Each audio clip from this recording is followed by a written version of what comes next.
सभी का गृह अध्ययन पर स्वागत है। आज हम एक नई वीडियो लेकर आए हैं जिसमें हम exercise 3.4 NCERT class 10th maths की प्रश्नावली 3.4 को हल करेंगे। तो आइए ज़्यादा देर न करते हुए जल्दी से वीडियो को शुरू करते हैं।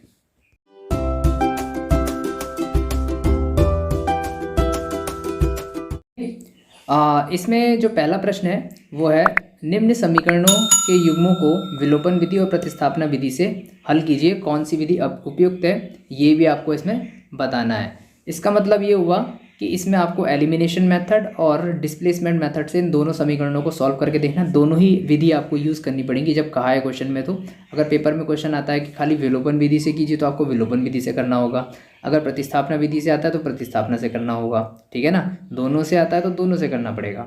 और अगर किसी विधि का नाम नहीं आता है, केवल ये लिखा जाता है कि समीकरणों को हल कीजिए, तो आपकी मर्जी है कि आप कोई सी भी विधि का प्रयोग कर सकते हैं। तो अभी जो है हम इसमें दोनों मेथड यूज़ करेंगे, यानी विलोपन विधि एलिमिनेशन मेथड भी यूज़ करेंगे और डिस्प्लेसमेंट मेथड भी यूज़ करेंगे, अर्थात प्रतिस्थापना विधि भी हल करेंगे। तो आइए देखते हैं हम कैसे इसको सॉल्व कर सकते हैं। तो सबसे पहला जो प्रश्न है इसमें वो ये कहा गया है कि x + y = 5। जो पहली समीकरण दी है वो क्या दी गई है, x + y = 5 दी गई है ना। तो x + y = जो 5 समीकरण है, और दूसरी दी गई है 2x - 3y = 4। इन दोनों समीकरणों को हम सॉल्व करके देखेंगे। तो आइए इन दोनों समीकरणों को हम सॉल्व करके देखते हैं। इसके लिए हम बोर्ड पर चले जाएंगे। तो देखिए मैंने यहाँ पर ये दोनों समीकरणें लिख ली हैं, x + y = 5 और 2x - 3y = 4। तो पहले हम इसको विलोपन विधि से हल करेंगे। तो विलोपन विधि में क्या होता है कि या तो x वाले या फिर y वाले आपको एक से करने होते हैं, और जो एक से होते हैं उनको उनके चिन्ह भी अलग अलग होने चाहिए ताकि वो कैंसिल हो सकें। तो यहाँ पर हम देख रहे हैं कि y वालों के चिन्ह पहले से अलग हैं। एक y वाला पहली समीकरण में प्लस का है और दूसरी में माइनस का है, तो y वाले ही एक से कर लेते हैं। तो हम पहली समीकरण में 3 से मल्टीप्लाई कर देते हैं, क्योंकि दूसरी समीकरण में y का जो गुणांक है वो 3 है। तो 3 से अगर हम x में गुणा करेंगे, पूरी समीकरण में गुणा होगी तो x से भी होगी तो 3x बन जाएगा। 3 की y से होगी तो प्लस का 3y बन जाएगा, और 3 की 5 से होगी तो 3 पंजे 15। इसे एक नया नाम दे दिया, ये समीकरण नंबर 3 बन गई।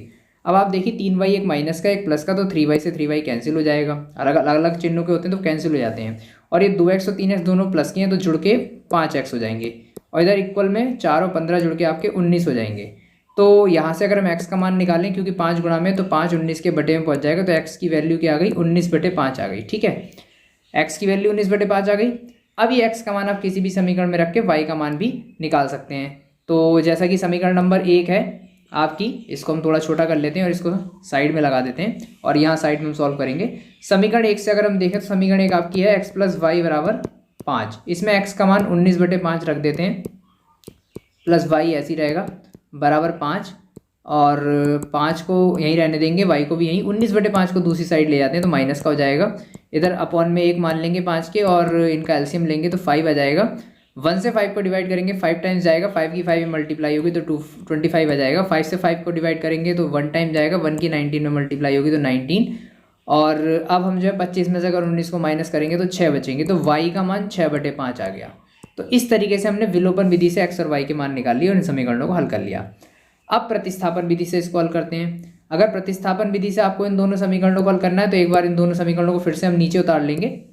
पहली समीकरण आपकी क्या थी, x + y = 5 है ना, ये समीकरण 1 थी। और दूसरी थी 2x - 3y = एक बार और देख लेते हैं, 2x - 3y = 4। ये आपकी दो समीकरणें थी, है ना। प्रतिस्थापन विधि में क्या होता है, किसी एक वेरिएबल की वैल्यू निकालकर x या y की किसी दूसरी समीकरण में रखनी होती है। तो हम ऐसा करते हैं, समीकरण 1 से पहले निकालते हैं किसी एक का मान। x + y = जैसे आपको 5 दिया हुआ है तो x ऐसी रहने देंगे, 5 भी ऐसी रहने देंगे, y को उधर लेगा, इसे समीकरण नंबर 3 डाल दिया। ये x का मान जो 5 - y निकल के आया है, ये उठा के समीकरण 2 में रख देते हैं। तो समीकरण 2 आपकी क्या है, 2x - 3y = 4। 2 ऐसी रहेगा, ब्रैकेट में x की वैल्यू 5 - y रख दी, -3y ऐसी आ गई, और बराबर में 4 आ गई। ठीक है, अब इसको और सॉल्व करेंगे हम। 2 के अंदर गुणा कर देते हैं, 2 पंजे 10, 2 की y से होगी 2y, और 3y माइनस का ऐसे ही आ गया, बराबर 4 भी ऐसे ही आ गया। 2y और 3y दोनों माइनस के हैं, जुड़ के माइनस के 5y हो जाएंगे। 4 यहीं रहेगा और 10 उधर ले जाओ तो माइनस का हो जाएगा। -5y आपका ऐसे ही रहेगा, माइनस के 10 में से 4 गए तो माइनस के 6 बचे, माइनस से माइनस कैंसिल। अब हम क्या करते हैं, 5 को बटे में पहुँचा देते हैं 6 के, तो y की वैल्यू 6/5 ये निकल के आ गई। ये y की वैल्यू उठा के समीकरण 3 में, 1 में, 2 में, किसी में भी रख देते हैं तो वहाँ से x की वैल्यू आ जाएगी। मान लीजिए हमने इस समीकरण 3 में ही रख देते हैं तो x ऐसे ही आ गया, बराबर में 5 भी ऐसे आ गया, माइनस y का मान कितना आया था 6/5, वो हम यहाँ रखेंगे, बटे में 1 मान के एलसीएम लेंगे, 5 एलसीएम आ जाएगा, इधर 5 पंजे 25 हो जाएंगे, 6 ऐसे ही रहेगा, क्यों तो आपके 25 में से 6 घट के x की वैल्यू 19/5 आ गई। तो इस तरीके से हमने ये प्रतिस्थापन विधि से समीकरण सॉल्व कर दी। अब इसमें आपको कौन सी विधि उपयुक्त लगी वो आपको बताना है। जाहिर सी बात है विलोपन विधि से थोड़ा जल्दी सॉल्व हो गया था, प्रतिस्थापन विधि से सॉल्व करने में थोड़ा सा लंबा पड़ा, लेकिन किसी किसी बच्चों को प्रतिस्थापन विधि भी अच्छी लग सकती है, तो जिसको जो अच्छी लगे वो उस विधि को उपयुक्त बता सकता है इसमें। ठीक है भाई, इसमें लास्ट में आपको अपने विचारों के अनुसार आंसर देना है कि आपको कौन सी विधि उपयुक्त लगती है। तो आई होप सबको ये क्वेश्चन समझ में आ गया होगा जो हमने किया है। अब आइए देखते हैं नेक्स्ट प्रश्न क्या है। तो देखिए ये हमने पहला प्रश्न सॉल्व कर लिया इसका, ये वाला। अब इसमें हम क्या करेंगे, दूसरा प्रश्न देखेंगे।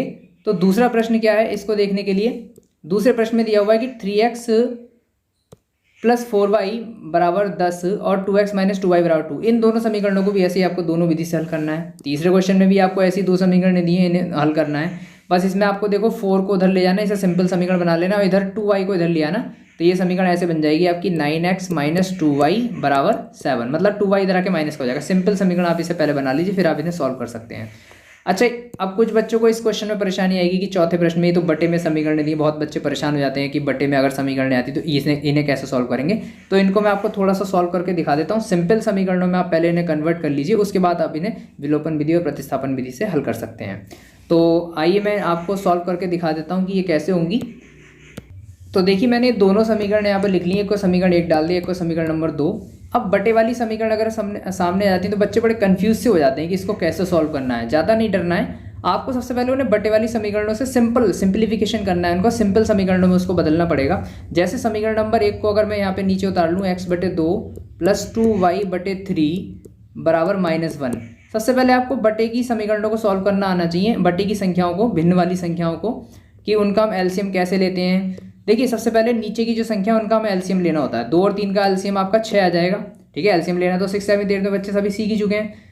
तो अब उसके बाद हम नीचे वाली संख्या से इस नीचे वाली संख्या को डिवाइड करते हैं। जैसे 2 से 6 को डिवाइड करोगे 3 बार जाएगा, उस संख्या की ऊपर जो है आपको मल्टीप्लाई करनी है ऊपर वाले में। तो 3 की x से गुणा होगी 3x, फिर बीच में प्लस का निशान है तो प्लस का लगा दिया, ये वाला प्लस का निशान हमने यहाँ लगा दिया। अब इस 3 से इस 6 को डिवाइड करो, 2 बार जाएगा, 3 दूनी 6, उस 2 के ऊपर आप इस 2y में गुणा करेंगे तो 2 दूनी 4y हो जाएगा बराबर -1। अब इसके बटे में 1 मान के यहाँ तिर्यक गुणा क्रॉस मल्टीप्लाई यानी आप कर दीजिए।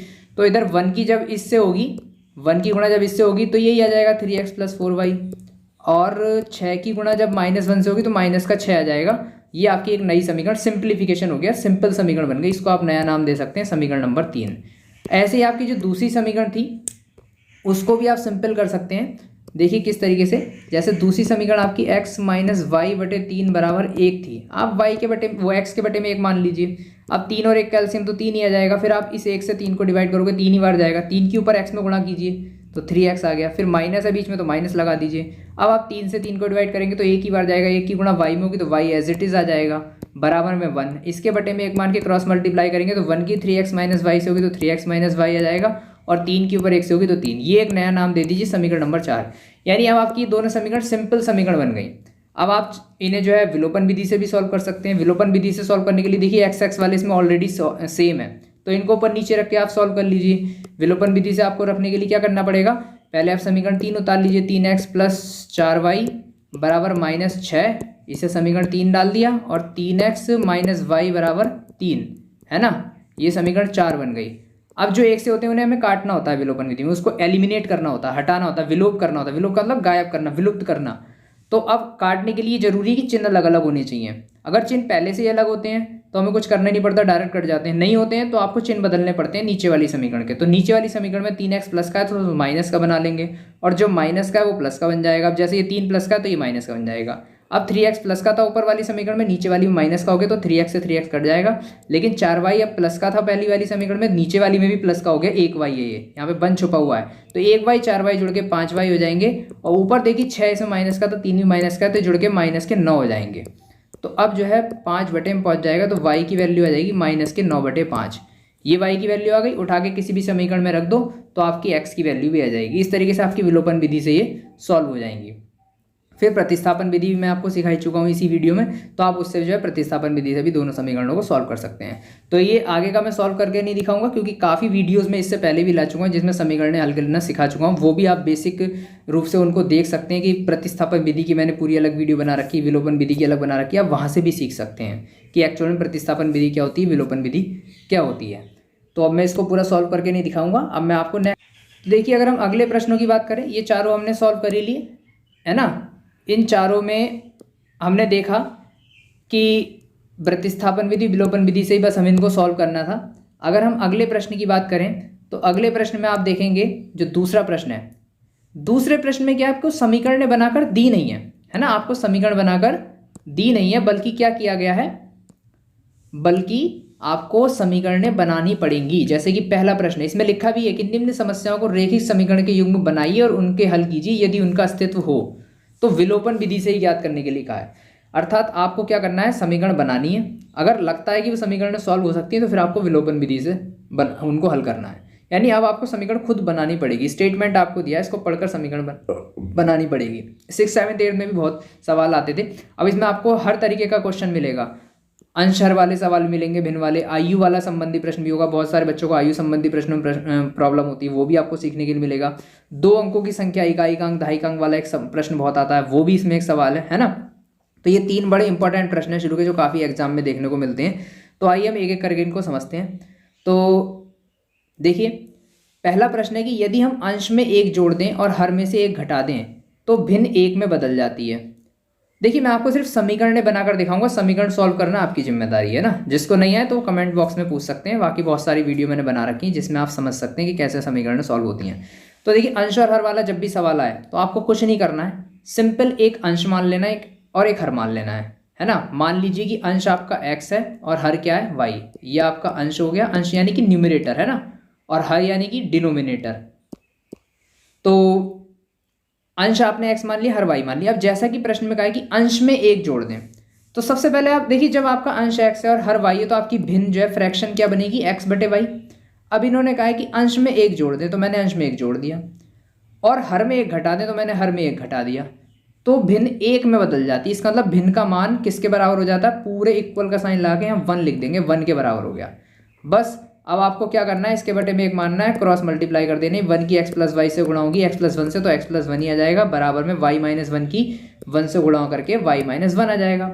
x y वाले एक तरफ कर लीजिए, x यहीं रहने दीजिए, y इधर आके माइनस का हो गया, माइनस 1 उधर ही रहने दीजिए, बल्कि ये वाला 1 और उधर ले जाइए तो ये भी उधर जाके माइनस का हो जाएगा।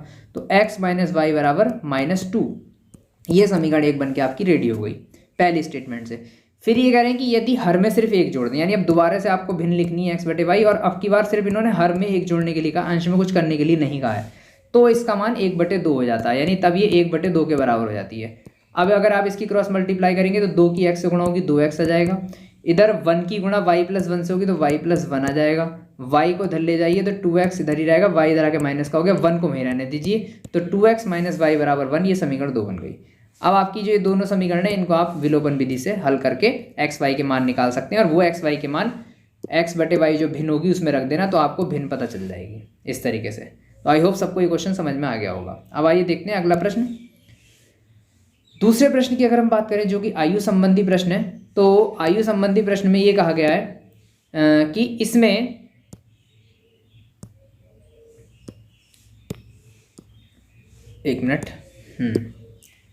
इसमें कहा गया कि 5 वर्ष पूर्व नूरी की आयु सोनू की आयु से 3 गुनी थी, और 10 वर्ष पश्चात नूरी की आयु सोनू की आयु की 2 गुनी हो जाएगी। तो नूरी और सोनू की आयु बतानी है। सबसे जब भी आयु संबंधी वाला प्रश्न है तो आपको कुछ नहीं करना है, दोनों की वर्तमान आयु, 2 व्यक्तियों की आयु में ही दिया होता है इसमें। एक की आयु x मान लेनी है वर्तमान, यानी उनकी प्रेजेंट एज क्या है वो आपको मान लेनी है। मान लीजिए कि जो नूरी है ना, नूरी 4 N4 मान लिया, उसकी आयु x है, और जो सोनू है उसकी y मान ली। ठीक, दोनों की ये प्रेजेंट एज हो गई।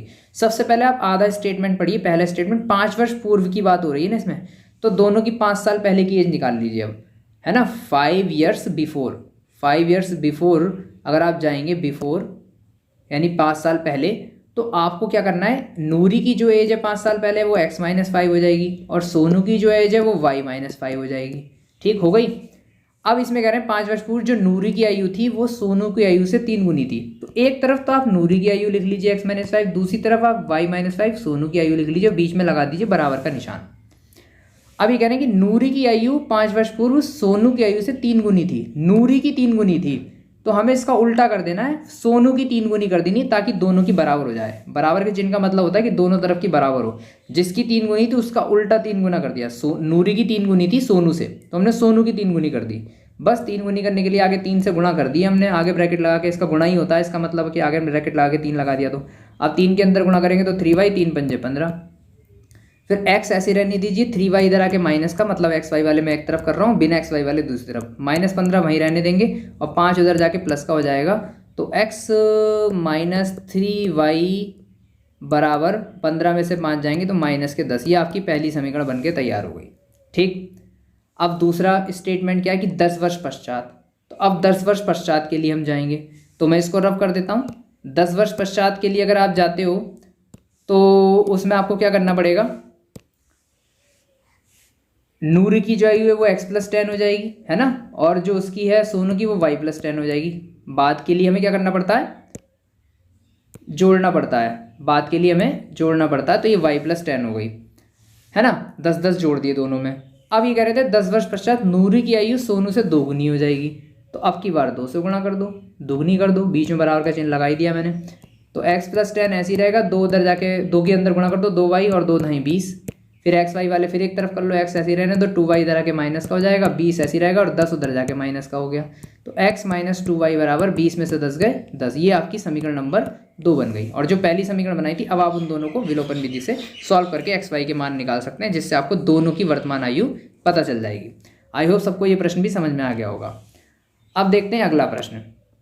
अगले प्रश्न की अगर हम बात करें तो अगले प्रश्न में ये क्या रखा है कि 2 अंकों की संख्या के अंकों का योग 9 है। अब ये 2 अंकों की संख्या वाला सवाल कैसे करते हैं, आपको सबसे 3 लाइन तो इसमें रट लेनी है कि एक इकाई का अंक, एक दहाई का अंक, और उससे एक संख्या कैसे बनाते हैं, ये मैं आपको सिखा रहा हूँ, उसको बड़े ध्यान से समझना। ठीक है, 2 अंकों की जो संख्या है उसका इकाई का अंक जो है वो आप मान लीजिए x और दहाई का अंक मान लीजिए y। अब इससे संख्या कैसे बनाते हैं, जैसे मैं आपसे कहूँ कि एक संख्या है जिसका इकाई का अंक 6 है, ठीक है, दहाई का अंक 5 है, तो आप तुरंत बता देंगे कि 56 हो गई वो संख्या, क्योंकि ये इकाई का अंक हो गया, दहाई का इधर से तो शुरू करते हैं, इधर का इकाई का अंक होता है, फिर दहाई का, फिर सैकड़ा, फिर हज़ार, ऐसे ऐसे आते हैं, तो आप तुरंत बता देंगे। लेकिन ये एक्चुअल में 56 संख्या बनी कैसे, इसका रूल होता है। इसका रूल क्या होता है, जो इकाई का अंक होता है वो तो हम ऐसे ही रहने देते हैं, और जो दहाई का अंक होता है उसमें 10 से गुणा करते हैं, यानी 5 दहाई 50, और उस गुणा करने के बाद उसमें वो इकाई का अंक प्लस कर देते हैं, जोड़ देते हैं, यानी 5 दहाई 50 और उसमें 6 जोड़ा तो क्या बन गई 56। तो सेम रूल आपको यहाँ भी अप्लाई करना पड़ेगा कि अगर आपने इकाई का अंक x माना है और दहाई का y माना है, तो दहाई के अंक में 10 से गुणा करेंगे, अर्थात y में 10 से गुणा कर देंगे तो 10y बन जाएगा, और बाद में उसमें इकाई का अंक जोड़ देंगे, यानी इसमें x जोड़ देंगे, अब जो जुड़ नहीं सकता। तो यही आपकी क्या बन गई, 10y + x संख्या बन गई। यानी जब भी कोई इकाई के अंक और दहाई का 2 अंकों की संख्या वाला प्रश्न आता है तो आपको इतना काम तो पहले ही करके रख लेना है, इकाई का अंक x, दहाई का अंक y और संख्या 10y + x बना लेनी है। ठीक, तो अब हम क्या करेंगे, इसको दोबारा से सॉल्व करते हैं। देखिए, तो 2 अंकों की संख्या के अंकों का हमने इकाई का अंक, देखिए मैं दोबारा से लिख लेता हूँ, इकाई का x माना था, दहाई का क्या माना था y, और हमारी जो संख्या बनी वो क्या बनी 10y + x, है ना, दहाई के अंक में 10 से गुणा करके इकाई का अंक जोड़ दिया। अब हम प्रश्न को पढ़ेंगे। प्रश्न में कहा है कि 2 अंकों की संख्या के अंकों का योग 9 है। अब 2 अंकों की संख्या के अंकों का योग 9 है और इसके अंक हैं कौन, ये x और y। भाई 2 अंकों की संख्या में 2 ही तो अंक होंगे, एक इकाई का और एक दहाई का, वो हमने x y मान लिए, इनका योग 9 है। इसका मतलब x + y, ये दोनों हमने, योग का मतलब दोनों को जोड़ना है, तो हमने दोनों को जोड़ दिया और वो 9 के बराबर दिया हुआ है। तो एक समीकरण तो ऐसी बन गई सिंपल एक लाइन से।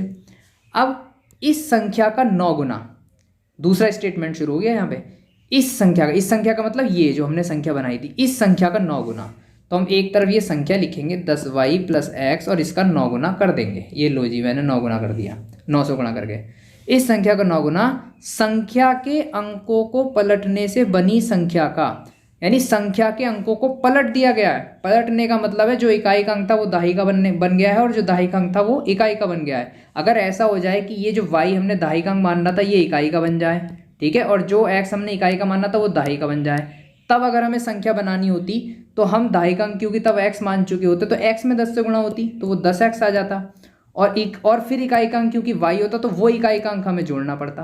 पहले हमने यही तो किया था, जो दहाईकांक था उसमें 10 से गुणा करी थी और उसमें इकाईकांक x छोड़ दिया था। अब उल्टा हो गया, अब क्योंकि दहाईकांक x हो चुका है तो उसमें 10 से गुणा कर दिया x में, और इकाईकांक y हो चुका है तो वो हमने जोड़ दिया। तो ये नई संख्या बन गई संख्या के अंकों को पलटने से। तो ये कहा इसमें कि जो संख्या के अंकों से पलटने से बनी संख्या है उसका दोगुना है। किसका दोगुना है? यानी इस संख्या का, जो पहले वाली संख्या थी उस संख्या का 9 गुना, जो कि हम यहाँ कर चुके हैं, वो संख्या के अंकों को पलटने से जो ये नई संख्या बनी है इसका 2 गुना है। यानी इसका 2 गुना कर दो, 200 गुना कर दो, यानी वो इसके बराबर है। तो ये स्टेटमेंट बना। अब इसको सॉल्व करके एक्स वाई वाले एक तरफ करके आपकी दूसरी समीकरण बन जाएगी, पहली आपकी ऑलरेडी बनी है। तो पहले हम ब्रैकेट खोलेंगे, 9 के अंदर गुणा करेंगे, 9 दाई 90 वाई हो जाएगा, और 9 की एक्स से गुणा होगी 9x हो जाएगा। ठीक है, फिर 2 की अंदर गुणा होगी तो 2 दाई 20x हो जाएगा, और 2 की वाई से होगी तो 2y। एक्स वाई वाले एक तरफ कर लो, जैसे 9x को और 90y को दोनों को उधर ले जाओ। हम कोशिश रखनी चाहिए कि x वाला पद प्लस का रहे, तो 20x उधर ज़्यादा है तो मैं 20x प्लस 2y की तरफ ही सबको ले जा रहा हूँ। इधर मैंने 0 कर दिया है लेफ्ट साइड में, लेफ्ट वालों को राइट में ले जा रहा हूँ। तो 90y इधर आके माइनस का हो जाएगा और 9x भी इधर आके माइनस का हो गया। 0 ऐसे ही रहेगा। 20x में से अब 9x माइनस के घट जाएंगे तो 11x बचेंगे, और 90y माइनस किए 2y प्लस किए तो 90y में से 2y जाएंगे तो माइनस के 88y बचेंगे। और ये आपकी समीकरण नंबर 2 बन गई। इसके सीधा करके लिख सकते हो आप ऐसे कि 11x मतलब ऐसे 11x माइनस 88y बराबर 0। चाहो तो इसे 11 से डिवाइड भी कर सकते हो, 11 इसमें से कॉमन भी ले सकते हो। तो x माइनस 11 से डिवाइड करोगे तो 11 कट जाएगा, 11 8 88, और 11 से 0 को डिवाइड करोगे तो 0 ही रहेगा। ये समीकरण नंबर 2 बन गई आपकी। लो x माइनस 8y बराबर 0, और पहली थी x प्लस वाई बराबर 9। अब आप इन दोनों समीकरणों को सॉल्व करके एक्स वाई के मान निकाल सकते हो, और जब आपको एक्स वाई के मान पता चल जाए तो वो यहाँ इस संख्या में रख देना, तो आपको संख्या पता चल जाएगी। यही इसमें पूछा होता है कि संख्या ज्ञात कीजिए। तो आई होप सबको ये क्वेश्चन भी समझ में आ गया होगा। अब देखिए इसमें आगे जो है अभी 2 प्रश्न और बचे हैं, लंबे लंबे, है ना, चौथा और पाँचवा। तो चौथे प्रश्न की अगर हम बात करें तो चौथे प्रश्न में कहा गया है कि मीना रुपये 2000 निकालने के लिए एक बैंक गई। मीना को 2000 रुपये निकालने की जरूरत पड़ी, उसके लिए बैंक गई। उसने खजांची से 50 रुपये और 100 रुपये के नोट देने के लिए कहा। यानी जो कैशियर था उससे उसने कहा कि 50 रुपये मुझे जो 2000 रुपये दो, तो उसमें 50-50 के नोट होने चाहिए और 100-100 के, इसके अलावा किसी का नोट नहीं होना चाहिए। तो ऐसे करके मीना ने कुल 25 नोट प्राप्त किए। यानी खजांची ने, कैशियर ने उसे 25 नोट्स दिए। तो आपको ये पता लगाना है कि 50 के कितने नोट मिले होंगे उसे और 100 के कितने नोट मिले होंगे। तो इसमें मान लो कि जो ₹50 के नोट थे वो हैं x, यानी नंबर ऑफ 50 रुपीज़ जो है वो x है ना, और नंबर ऑफ ₹100 हैं वो हमने y मान लिए। ठीक, और टोटल उसे कितने नोट मिले? 25। यानी अगर नंबर ऑफ 50 रुपीज़ नोट को नंबर ऑफ 100 रुपीज़ नोट को आप ऐड करते हो, यानी x प्लस वाई को ऐड करते हो, तो वो नोटों की संख्या कितनी है? 25। एक समीकरण तो यही बन गई, x प्लस वाई बराबर 25। अब उसे मिले 2000 रुपये। देखो अगर आपको एक 50 का नोट मिलता है तो आपके पास 50 रुपये हैं। अगर आपको 2 50 के नोट मिले तो आपको कैसे पता चलेगा कितने रुपये? आप 2 की 50 से गुणा करोगे। अगर आपको 3 50 के नोट मिले तो आप 3 की 50 से गुणा करोगे। अगर आपको 4 50 के नोट मिले तो आप 4 की 50 से गुणा करोगे। अगर आपको 10 50 के नोट मिले तो आप 10 की 50 से गुणा करोगे। अगर आपको x 50 के नोट मिले तो आप x से गुणा करोगे उस 50 में, है ना। तो यानी कि अगर आपको x 50 के नोट हैं तो कितने रुपए बन गए? इसके लिए आपको 50 की x से मल्टीप्लाई करनी पड़ेगी, तो 50x रुपये हो गए। और ऐसे ही 100 के y नोट अगर आपको मिले हैं तो आपको कितने रुपए बन गए? 100y। और अगर आपको 50 के जितने रुपए मिले हैं, 50 के नोट जितने मिले हैं और 100 के जितने नोट मिले उन सबको आप जोड़ दो तो टोटल रुपए आपको कितने मिले होंगे? 2000, क्योंकि मीना 2000 ही रुपये निकालने गई थी। यानी इन 50x और 100y का जोड़ के टोटल कितना हो गया? 2000। चाहो तो इस समीकरण को थोड़ा भी छोटा कर दे, तो अभी हम नंबर 2 नहीं देते, 50 से डिवाइड हो जाएगी, तो 50 से डिवाइड हो जाएगा तो x बचेगा, 50 दूनी 100y, और 50 से 2000 को भी डिवाइड करेंगे तो 0 से 0 कट जाएगा, 5 और 20 40 आ जाएगा। ये लो समीकरण छोटी हो गई, समीकरण 2 बन गई। अब आप इन दोनों समीकरणों को सॉल्व करके एक्स वाई के मान निकालेंगे तो आपको एक्स वाई के मान पता चल जाएंगे, अर्थात आपको 50 रुपये के नोट और 100 रुपये के नोट की संख्या पता चल जाएगी। आई होप सबको ये क्वेश्चन भी समझ में आ गया होगा। अब देखते हैं अगला प्रश्न। अगर हम अगले प्रश्न की बात करें जो कि आखिरी प्रश्न है इस एक्सरसाइज का, फिर जल्दी से इस वीडियो को ख़त्म करेंगे। तो इसमें देखिए जो आखिरी प्रश्न है उसमें ये कहा गया है कि किराए पर पुस्तकें देने वाले किसी पुस्तकालय का प्रथम 3 दिनों का एक नियत किराया है। यानी एक लाइब्रेरी है जो किराए पर आपको रेंट पर जो है बुक्स देती है, और उसके शुरू के जो 3 दिन है उसका एक फिक्स किराया, यानी शुरू के 3 दिन में आप पहले दिन के लिए लो, 2 दिन के लिए लो या तीनों दिन के लिए लो, फिक्स वो तो आपको देना ही देना है। उसके बाद अगर आपने एक्स्ट्रा दिन के लिए रखा है, अलग दिन के लिए, उसके लिए अलग किराया। तो सरिता ने 7 दिनों के लिए पुस्तक ली और उसको 27 रुपये देने पड़ गए। जबकि सूसी एक लड़की थी, उसने वही पुस्तक 5 दिनों के लिए ली, मतलब कोई और पुस्तक ली होगी, लेकिन उसने 5 दिन के लिए ली तो उसे 21 रुपये देने पड़े। तो आपको ये बताना है कि वो शुरू के 3 दिन का फिक्स किराया कितना है और हर एक एक्स्ट्रा दिन का किराया कितना है। तो आप इसमें ऐसे मान सकते हो कि जो नियत किराया है वो x है और जो एक्स्ट्रा दिन का किराया है वो क्या है, y है। तो जैसे अगर हम बात करें सरिता की, तो सरिता ने 7 दिन के लिए पुस्तक ली, यानी सरिता को शुरू के 3 दिन के लिए तो x रुपये तो देने ही देने पड़े होंगे और बाकी जो हर एक एक्स्ट्रा दिन है उसका y रुपया देना पड़ा होगा, क्योंकि उसने टोटल 7 दिन लिए होंगे, उसमें से शुरू के 3 दिन का तो x हो गया, तो बचे 4 दिन, 1 दिन का y है, तो 4 दिन का कितना हो जाएगा, 4y।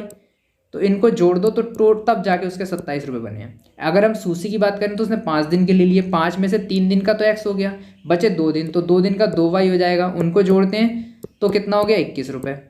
तो ये आपकी समीकरण 1 और 2 बन के तैयार हो गई। अब आप इसे दोनों समीकरणों को सॉल्व कर लीजिए, तो वहाँ से आपके एक्स वाई के मान आ जाएंगे, तो आपको नियत किराया भी पता चल जाएगा और हर एक एक्स्ट्रा दिन का किराया है वो कितना है वो भी आपको पता चल जाएगा। तो अगर आपको समीकरणें सॉल्व करनी आती होंगी तो समीकरणें बनाना कैसे हैं वो मैंने इसमें वीडियो में अच्छे से बता दिया है, वो सबके लिए मुश्किल काम होता है। तो अगर वो आप कर लेते हैं, वो आपको समझ में आ गया, तो आप समीकरण सॉल्व भी कर लेंगे, तो आपको सारे आंसर पता चल जाएंगे। तो आई होप सबको ये अच्छे से समझ में आ गई होगी। और अगर आपको वीडियो अच्छी लगी है तो अपने दोस्तों के साथ जरूर शेयर कीजिए, और जो भी चैनल पे नए हैं वो चैनल को सब्सक्राइब जरूर कीजिए, ताकि जो भी मैं वीडियो लाता रहूँ कुछ कुछ समय पर वो आपको मिलती रहे। और अगर आपको जो भी कोई क्वेश्चन है तो आप कमेंट सेक्शन में कमेंट करके ज़रूर पूछें, और आप मैथ के किस टॉपिक पर वीडियो चाहते हैं तो वो भी ज़रूर लिखें। तो आज के लिए इतना ही, फिर मिलते हैं नई वीडियो के साथ, तब तक के लिए धन्यवाद।